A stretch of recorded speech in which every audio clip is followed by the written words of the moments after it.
अध्याय में स्वागत जनाऊँगी।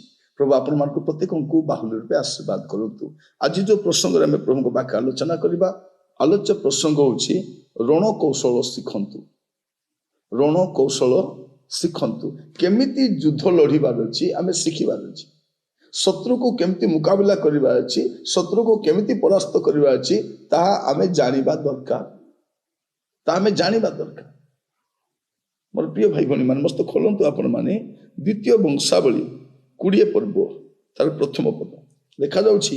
अनंतर मोयाब संतानगण, आमन संतानगण सेमानक संगे अमनीय केतेक लोक जियोसापट को प्रतिकूल युद्ध करने को आसिले। माने एकाथर को सबू माड़ी आसुच, माने जेमिति से माने जियोसापट को परास्त करेंगे और जियोसापट जितबार बंचीबार संभावना नहीं। आम समस्ते मिसिक आक्रमण करवा। से केतेक लोक जियोसापट को संवाद दी कहले समुद्र से पारिस्थ ओराम देशरू एक महाजनता आपण को प्रतिकूल आसुअछंती। आउ देखंतु से माने हसन तामरे अछंती। कोटी अछंती पाखरे आका पहुंची गलेनी से माने अछंती। 3 पद देखिबे। तोहिरे जियोसापट भीत होई सदा प्रभुकर अन्वेषण करने को प्रवृत्त हेले। पुणी जिहुदार सर्वत्र उपवास घोषणा कराइले। से कौन करुछंती देखंतु, रणकौशल देखंतु। लोक माने युद्ध लड़ीबा आछंती, लोक माने तांको विरोध आछंती। ये कौन करिवे ये जानि पारुना, किंतु गोटे विषय कौन करुछंती देखंतु। केते आसंतु ना काहेकि रणकौशल कौन, तोहिरे जियोसापट भीत होई सदा प्रभुकर अन्वेषण करने को प्रवृत्त हेले। से आउ कहा पछरे जाऊ नांती, से सदा प्रभुकर अन्वेषण करने को प्रवृत्त हेले। पुणी जिहुदार सर्वत्र उपवास घोषणा कराइले। 4 पद कौन लिखा जाउछि। आउ जिहुदार लोक माने सदा प्रभु को साहाय्य मागिबा पई आपण मान को एकत्र कले। सदा प्रभु को अन्वेषण करने को जिहुदार समुदाय नगर को लोक माने आसिले। एइटा होछि रणकौशल। रणकौशल तापर आपण देखिबे 12 पदरे से कौन कहउछंती। हे आम मान को परमेश्वर, तुम्हें कौन एमानकर विचार करिबो नाही। कारण आम मान प्रतिकूल आगत ए बृहत दल विरोध में आम मान कौन सी पराक्रम नाही, बा कौन करने को हेबो यह मान को आम जानू ना। केवल तुम प्रति आम मान दृष्टि अच्छी। भाभी देखंतु एमाने एते प्रभु को निर्भर कर। आमे कौन हुए प्रिय माने समस्या आसिले आमे सामना करबा पई जाऊ, आमे साक्षात करबा को जाऊ। मु आपण मान को कहिबा पई चाहे रणकौशल कौन, आपण न जाई आपण को प्रभु को जीवा पई दियंतु। एई फॉर्मूला आपण अप्लाई करंतु, आपण मध्य चिनिबे।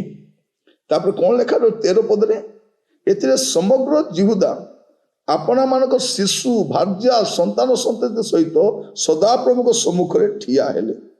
कोठी ठिया हेले, निराश कोठी ठिया ही नांती, सदा प्रभु को सम्मुख में ठिया हेले। 15 पद तो से कहिले, हे समग्र जिहुदा और जेरूशलेम निवासी माने तो माने आउ हे महाराजा जियोसापट एबे सुन, सदा प्रभु तुमान को कथा कहती। ए महाजनता सकाशु तुमाने भय न करो कि निराश न हुओ, कारण ए युद्ध तुम मान नुहे मात्र परमेश्वर। ये कौन हो जनक ऊपर प्रभुकर आत्मा आसुची। प्रभुकर आत्मा आसिला अधिष्ठान कला परे से यही कथा कहते, तुम्हें डरवा दरकार नहीं। प्रभु तुमान को साहाय्य करेंगे, जिणेबे। एटा होछि रणकौशल। तापर आपण देखिबे 17 पदरे, ए युद्ध रे युद्ध करने को तुम आवश्यक हेबो नाही। ए जिहुदा और जेरूशलेम आपण मान को सजाओ, तुमने सुस्थिर हुओ। तुमकर सहवर्ती सदा प्रभु किपरि उद्धार करेंगे ता देखो। भय न करो कि निराश न हुओ। काली सेमान प्रतिकूल जाई, काली सेमान प्रतिकूल जाओ सदा, कारण सदा प्रभु तुमको सहवर्ती अछंती। एइटा होछि रणकौशल।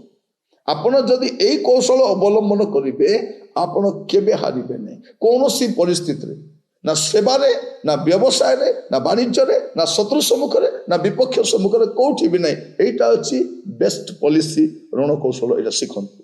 प्रभु आपन आशीर्वाद करंतु। प्रार्थना करिबा। अनुग्रहकारी पिता परमेश्वर, आम आपन गतिक आसुछु प्रभु।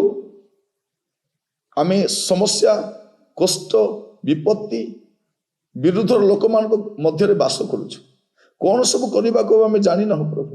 ଆଜି ଆପଣ ବାକ୍ୟ ଜରିଆରେ ଆମମାନଙ୍କୁ ରଣକୌଶଳ ଶିଖାଉଛନ୍ତି ଆମର ପରିସ୍ଥିତିକୁ ସାମ୍ନା କରିବା ପାଇଁ, ଆମ ସମସ୍ୟାକୁ ସାମ୍ନା କରିବା ପାଇଁ, ଆମ ଶତ୍ରୁକୁ ସାମ୍ନା କରିବା ପାଇଁ।